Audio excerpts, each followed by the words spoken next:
বন্ধুরা, রুটি বানানো এখন পানির মতো সহজ। মাত্র 1 মিনিটে পুরো পরিবারের জন্য কিভাবে রুটি বানাবেন প্রেসার কুকারে, সেটাই আজকে আপনাদেরকে দেখিয়ে দিব।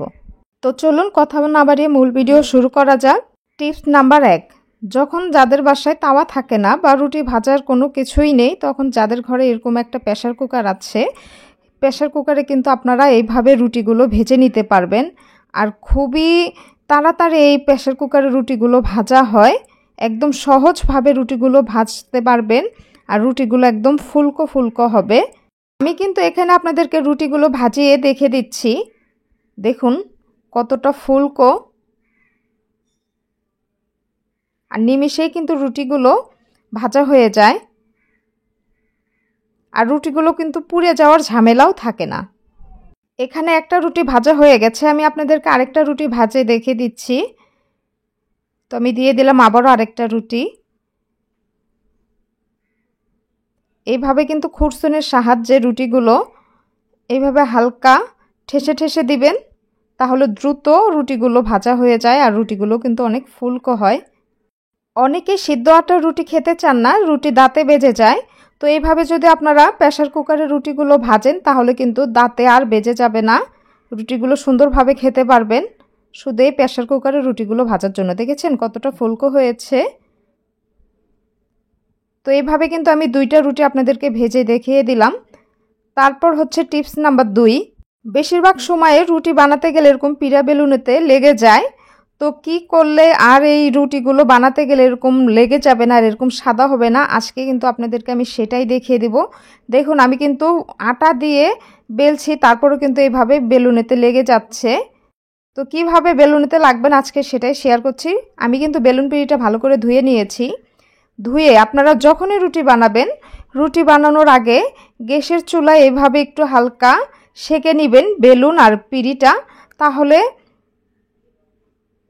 সেঁকে নেওয়ার পরে কিন্তু রুটি বানাবেন। এই যে আমি বানিয়ে দেখিয়ে দিচ্ছি, দেখছেন এভাবে কিন্তু আমি ডলছি, তারপরে কিন্তু পিড়িতে লেগে যাবে না। তো এইভাবে আপনারা রুটি বানানোর আগে বেলুন পিড়িটা সেঁকে নেবেন। সেঁকে নিয়ে যে আমি এই রুটিটা বানিয়ে দেখিয়ে দিচ্ছি, কোনো কিন্তু পিড়ির সঙ্গে বেজে বেজে যাচ্ছে না। এই টিপসটি যদি আপনারা ফলো করেন, রুটি বানানো একদম পানির মতো সহজ হয়ে যাবে। টিপস নাম্বার 3, যাদের ঘরে প্রেসার কুকার আছে, প্রেসার কুকারে এরকম সেফটি ট্যাঙ্কটা লিক হয়ে গেছে, লিক হওয়ার কারণে আপনারা ব্যবহার করতে পারছেন না, তাদের জন্য আজকে আমি দেখিয়ে দিব লিক হয়ে যাওয়ার পরেও কিভাবে আপনারা কোনো রিস্ক ছাড়াই ব্যবহার করতে পারবেন প্রেসার কুকার। তো প্রথমে আমি একটা আটার এইভাবে অল্প একটু ডো এভাবে মুথে নিয়ে গোল করে নিয়ে, এখন হচ্ছে আমি যেইখানে যে সেফটি ট্যাঙ্কের ওইখানে ছিদ্রটা আছে আমি এইভাবে আটকে দিলাম। আটকে দেওয়ার পরে কিন্তু আপনি এই প্রেসার কুকারটা ইজিভাবে ব্যবহার করতে পারবেন। কোনো প্রকার গ্যাস বের হবে না, কোনো প্রকার লিক হবে না। তবে সাময়িক সময়ের জন্য ব্যবহার করবেন, পরবর্তীতে কিন্তু মিস্ত্রি থেকে বা মেকানিক থেকে ঠিক করে নেবেন। এই যে দেখেছেন, এখন ইজিভাবে ব্যবহার করা যাবে। রুটি বানানোর জন্য আপনাদেরকে আমি আরও একটা পদ্ধতি দেখিয়ে দিচ্ছি, একদম পানির মতো হয়ে যাবে। যাদের ঘরে পিড়া বেলুন থাকে না, নতুন সংসার বা নতুন গৃহিণী, তারা কিন্তু এইভাবে, যাদের ঘরে একটা স্টিলের প্লেট আছে, এই প্লেটে কিন্তু আপনারা খুবই সহজভাবে একদম পানির মতো করে রুটি বানাতে পারবেন। আর বেলুন পিড়ি থেকে কিন্তু আপনার এই প্লেটে রুটি বানানো দ্রুত আগায়। আমি কিন্তু এই যে আপনাদেরকে দেখিয়ে দিচ্ছি, খুব সহজভাবে রুটি বেলা যাচ্ছে, কোনো ঝামেলাই হচ্ছে না। অনেক সময় দেখা যায় যে অনেক রুটি বানাতে হয়, তখন 2-3 জন রুটি বানাতে পারেন, কিন্তু বেলুন পিড়ি একটা থাকে। এইভাবে যাদের ঘরে স্টিলের প্লেট আছে বানাতে পারেন। স্টিলের প্লেটে কিন্তু রুটিগুলো বেলা একদম দ্রুত হয়ে যায়, রুটিগুলো গোল হয়। আপনারা চাইলে কিন্তু এই টিপসটাও ফলো করে রুটি বানাতে পারেন, আপনার দ্রুত রুটি বানানো হয়ে যাবে। টিপস নাম্বার 5, যাদের ঘরে প্রেসার কুকার অনেক দিন ব্যবহার করার পরে অনেক পুরনো হয়ে যাওয়ার পরে এইভাবে রাবারগুলো, চারপাশে রাবারগুলো গলে গলে তারপর হচ্ছে এরকম নষ্ট হয়ে গেছে আর এরকম ফাঁকা হয়ে গেছে, তাদের জন্য এই ভিডিওটা খুবই হেল্পফুল। অনেক দিন ব্যবহার করার পরে প্রেসার কুকার এরকম ফাঁকা হয়ে গেছে, কিন্তু আপনি রান্না করতে গেলে হাওয়া বের হচ্ছে, কুক হচ্ছে না, তারা এরকম আটা এইভাবে লম্বা করে বেলে ওই ফাঁকা জায়গাটা এইভাবে আটকে দিয়ে সাময়িক সময়ের জন্য ব্যবহার করতে পারবেন, তাৎক্ষণিক মুহূর্তের জন্য। পরবর্তীতে কিন্তু মিস্ত্রি দিয়ে ঠিক করে নিতে হবে। টিপস নাম্বার 6, যাদের ঘরে এরকম বাসি রুটি থেকে যায়, বাসি রুটিগুলো খাওয়ার আগে গরম করে খেতে চান কিন্তু তাওয়ায় গরম করতে গেলে এরকম পুড়ে যায়।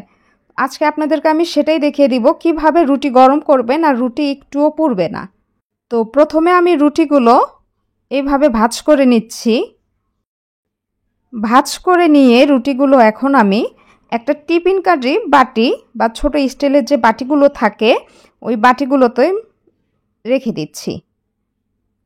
ঢাকনাওয়ালা বাটি হতে হবে। তো এখানে আমি আরও কয়েকটা রুটি নিয়ে নিচ্ছি।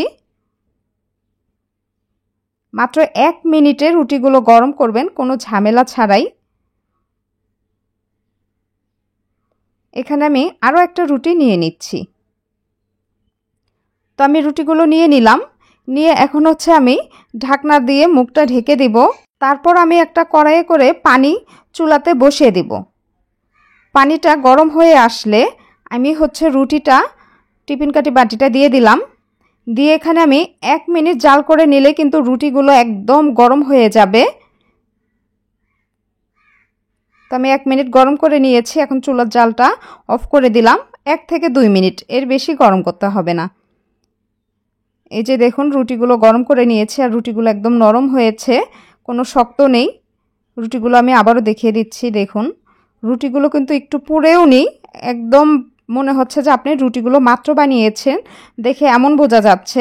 টিপস নাম্বার 7, ডাল রান্না করতে গেলে অনেক সময়ের ব্যাপার। তো সব সময় সিলিন্ডারে এত সময় দিয়ে ডাল রান্না করা সম্ভব হয় না। তো যারা মাত্র অল্প সময়ে ডাল রান্না করতে চান, এইভাবে ডাল কিন্তু প্রেসার কুকারে দিয়ে মাত্র একটা সিটি দিয়ে নেবেন, তাহলে কিন্তু মাত্র 1 মিনিটে ডাল সিদ্ধ হয়ে যায়। এই যে আমি দেখিয়ে দিচ্ছি, ডালগুলো একদম গলে গেছে মাত্র একটা সিটি দিয়ে নেওয়াতেই।